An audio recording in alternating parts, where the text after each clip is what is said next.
านตากแดดหน้าดำสบายดีเด้อพี่น้องสบายดีทุกคนค่ะ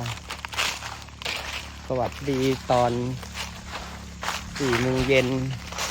15เราเอาปวกไปให้ป่าก่อนวันนี้จะเกลือปวกป่าขางสวนฮะแหละพี่น้องแต่ว่ามีการเปลี่ยนแปลงเลยป่าเหลือนิดเดียวเองบ่แนมไปกระทะลุแล้วข้าเจ้าดุดหมดแล้วจะหน่อยก็สิบมีป่าแล้วต่อไปอะไรก็ต้องปลูกกินเองนะคะ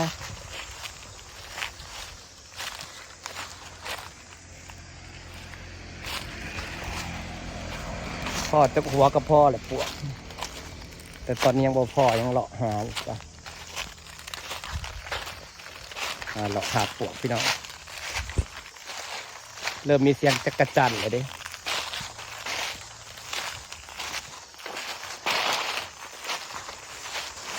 แฟนเบิดแล้ว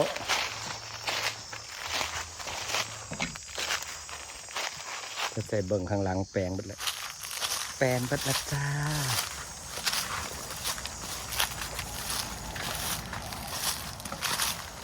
แฟนเบิดแล้วกระดุดไปแล้วมันเป็นนัดเถียงนา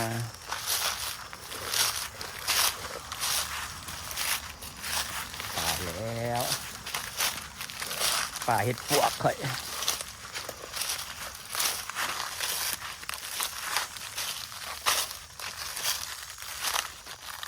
แฟนเบิดปีเราหาหัวปวกไปตำหนิพี่น้องมีจักหัวไปเนาะเจอหัวใหญ่ๆมาก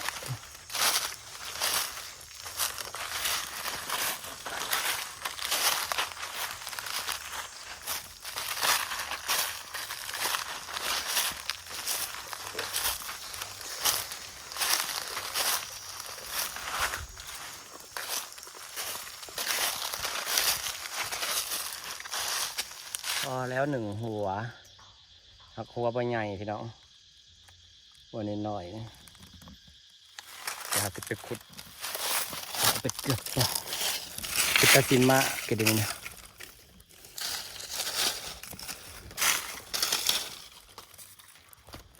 นี่พอแล้ว1 หัวปวกโอ้ยขากล้องก็ได้ขากล้องมันนังยาหัวปวกนี่เดี๋ยวพี่น้องหัวปวก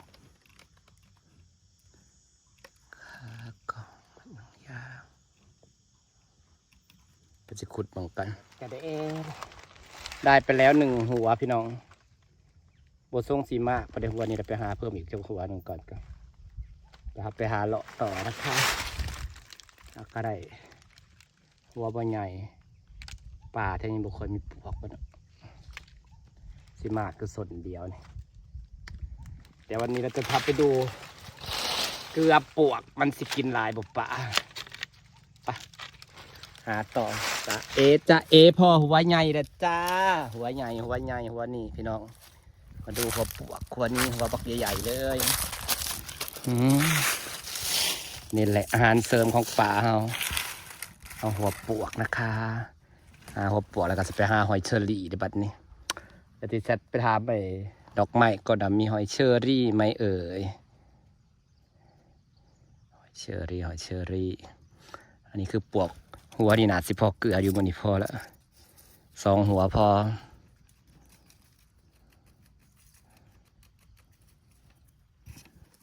มาดูหัวที่2พ่อแล้วจ้ะทั้งใหญ่ทั้งมากเลยว้าวนี่ทั้งใหญ่ทั้งมากนี่หัวที่2ใหญ่ทั้งมากเลยเอาเสียไปซับให้ป่านะจ๊ะนี่จ้ะซับให้ป่า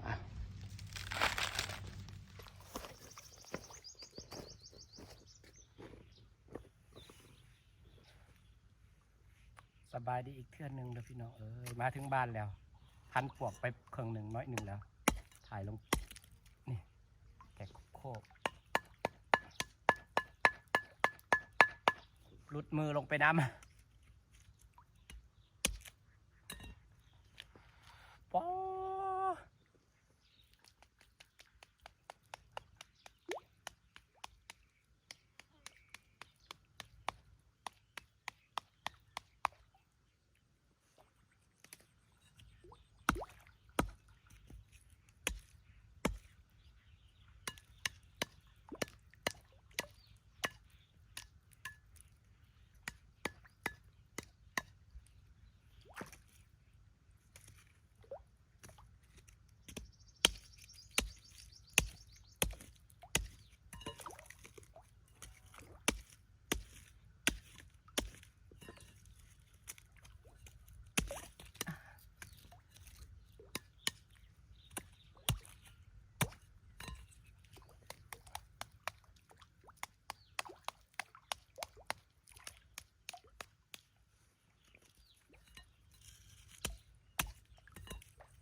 ควายใหญ่ส่วนใหญ่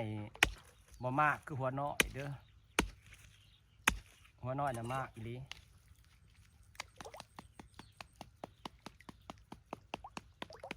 ผู้กบโคบจ้ะ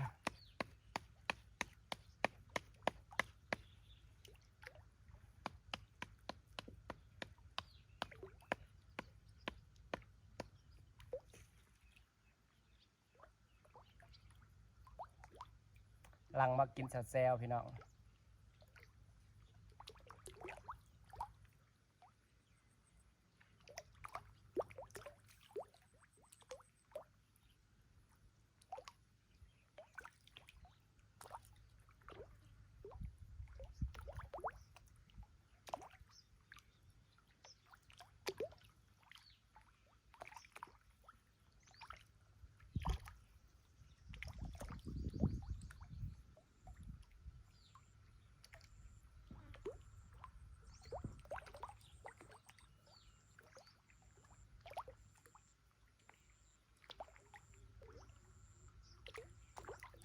บอกกับหัวอาหารอะไรอร่อยกว่ากันจ้า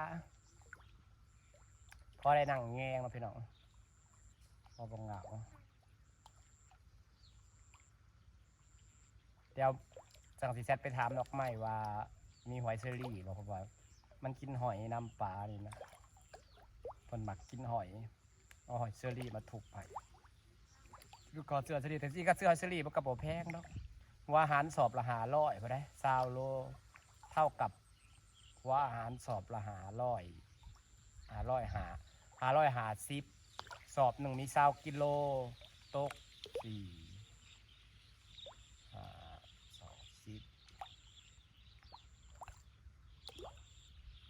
กิโลต่อ500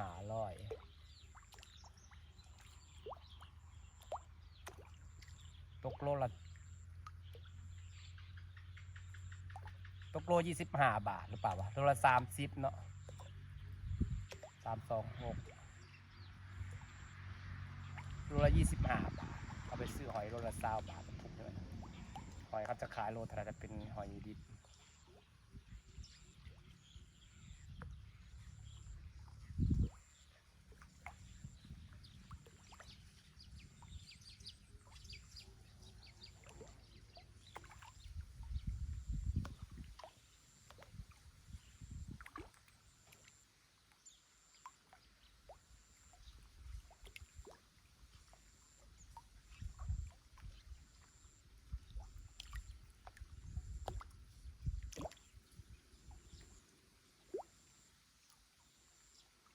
ปล่อยเห็นโตต้องปวบลงปวบลงใหม่เห็นโต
สว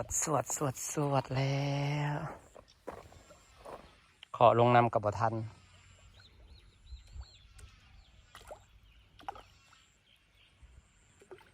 เอาหัวมาหารมาหวานนี่เพิ่นเพิ่มก็